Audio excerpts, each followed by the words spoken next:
আসসালামু আলাইকুম রহমতুল্লাহ। টয়োটা করলা এক্সিও ফিল্ডার কিংবা করলা ফিল্ডার বললেও চিনি আমরা এটা।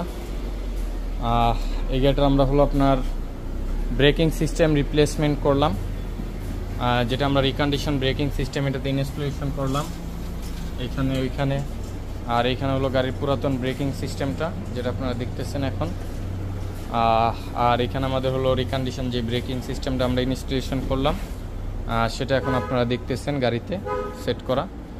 তো আমরা এটা কমপ্লিট করব, দেন কমপ্লিট করে আমরা রোড টেস্ট করব। টেস্ট করে আমরা ইনশাআল্লাহ তাআলা আপনাদেরকে ভিডিওতে জানিয়ে দেওয়ার চেষ্টা করব গাড়িটার কী কন্ডিশন হলো এবং কতটুকু হলো। তো সকলে ভালো থাকবেন, সুস্থ থাকবেন, সকলের জন্য দোয়া রাখবেন। আর বিশেষ করে হাইব্রিড গাড়িগুলোর এই টাইপের প্রবলেমগুলো হয়ে থাকে, এই পার্টসগুলোর জন্য অবশ্যই আপনারা ভিজিট করবেন ভেহিকল অটো পার্টস মার্কেটে। আসসালামু আলাইকুম রহমতুল্লাহ।